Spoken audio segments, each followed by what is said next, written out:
Kringle. Act 1. A figure's running in the woods, in the rain, holding an infant that's crying. She puts the infant in front of a small house and runs off into the night. Nearly 26 years pass, the door opens, and a man opens the door early in the morning, before the sun rises. He goes to a shed, straps everything up, and heads off to the town market to sell the Kringle's wooden items. Whenever a family stopped by, he'd carve little wooden toys to give to children, especially around Christmas. But his family never liked to share that they celebrated this holiday. Later, closer to the holiday, he decided to carve a ton of toys to give to the children for Christmas. The Kringles weren't convinced, but he managed to convince them by saying it'd bring them more customers if their children came running to them for a toy, since their business wasn't doing well. Santa Kringle was convinced, but she told him of the story of her husband and why they lived far from the village. Her husband was similar to Kris. He loved celebrating Christmas. But the leader outlawed Christianity, meaning Christmas was outlawed as well, and when the Lord Meester found out, he had him killed, and she and Kris's brothers moved away from the village. He told her he wouldn't endanger himself nor the family, and promised her. The next day he saw a group of children, and he asked them if they wanted a toy. They were unfamiliar with what one was.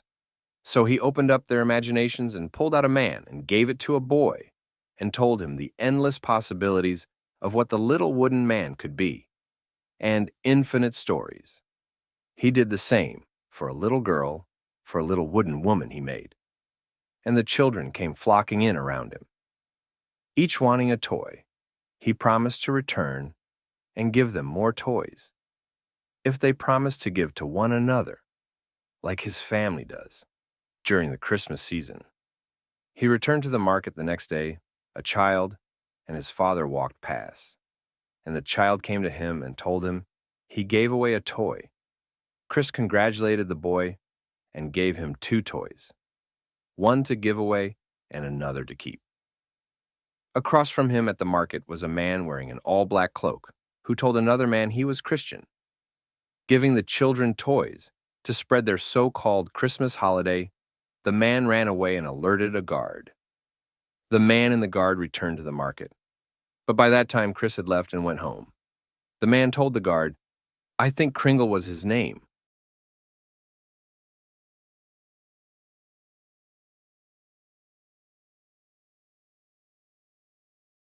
Kringle Act 2. The Kringles are now wanted. Kris came to the market the next day. A small girl warned him that the Kringles were wanted because a man by that name was giving out gifts to the children. She asked him, was he the man? He answered her, "Yes, he is me," and asked her, where did she hear this? She said her father. She said the guards have been searching everywhere for the Kringles. Kris thanked the girl, then rushed home to his family to warn them of his mistake. He pushed as fast as he could, but he was too late when he arrived. His house was in flames. He ran inside, but no one answered his screams. When the fire died down, he took what he could salvage and built a small house and made a memorial to them. They weren't his real family, but they were the only family he knew. That day, he vowed to spread the Christmas spirit in their name. He started sneaking across the town at night to stay hidden from the guards, and especially the Lord Meester, who put more of his money into his army and who killed anyone who wanted to spread the holiday of Christmas.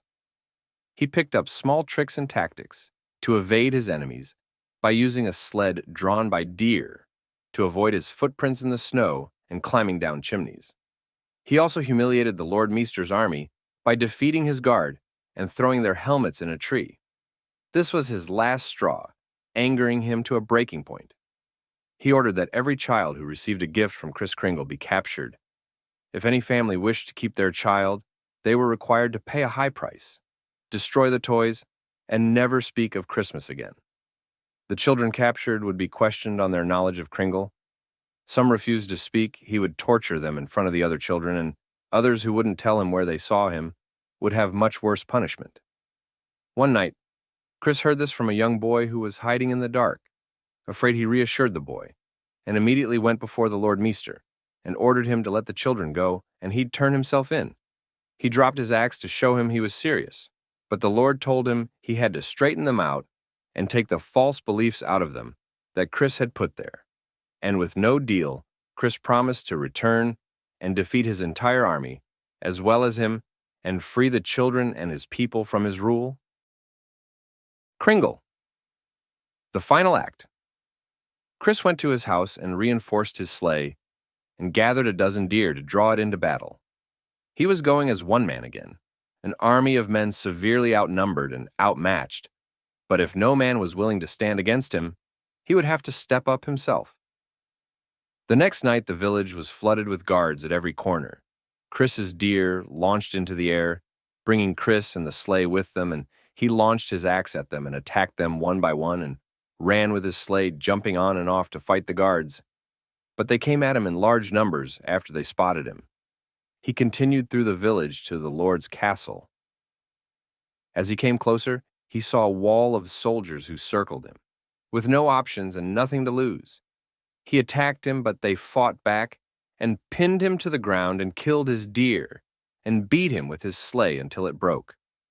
Then the Lord Meester arrived and said, "So you're the bold Kris Kringle, raised by the short Christian family who was going to defeat me and my army? What do you have to say before you die?" Kris looked him in his eye and said nothing. He was then beheaded. Kris felt an intense pain sensation. Then a release. He was in the woods, and he walked forward through the woods to a light. The light said to him, "You've demonstrated great courage in your life. You stood up to evil alone, with nothing. Your job is far from finished." "It won't be for a long time." Kris asked, "What do you mean?" The star answered him, saying, "I'm going to grant you and your brother magical powers. You are to use them for good, to deliver the people of the village, and to become a beacon and a symbol to their children and to the children of the world." Kris woke up, and around him were his brothers, who had also awakened from death. His deer and his sleigh rose from the earth, and on the ground was his battle axe. He picked it up, and it became enchanted with his magic, and duplicated. He put them both on his back and told his brothers about the mission they were given. Only hours had passed after Kris's death. The Lord Meester laughed and drank, and the guards celebrated with him. But those near the outskirts of the village heard bells ringing and metal hitting against metal. It sounded as if it were getting closer and closer. They stared into the darkness, waiting for something to reveal itself, until there was nothing but silence. They waited quietly, terrified. Then Kris's sleigh took off from out of the night into the sky, and the guards were killed. The sleigh flew through the village as his brothers jumped off the sleigh to fight these guards. He had then arrived at the castle. Inside, the Lord Meester was notified that his guards were having an altercation with the elves, and Kris Kringle, he thought it was blasphemy. That same night, not even 3 hours earlier, he beheaded Kris, even holding up the severed head. He then heard loud bangs outside his window, which terrified him. He then collected himself and told his men to leave them. He grabbed his sword, and Kris's shadow was on the wall. He looked back, and he saw Kris Kringle. He congratulated him on defeating death. Kris dropped his axes and allowed the Lord Meester to step down as ruler and leave, but he chose to try and fight. He swung his sword at Kris but missed, and he pinned his head against the window, and Kris let him up, and he swung at Kris again, but he caught the sword and broke it, and he stared him down, letting him go. The Lord Meester and his surviving men got on their horses and left the village and went off into the night. Kris and his brothers celebrated, and that night every child had received a toy, and every family feasted. Kringle. Epilogue.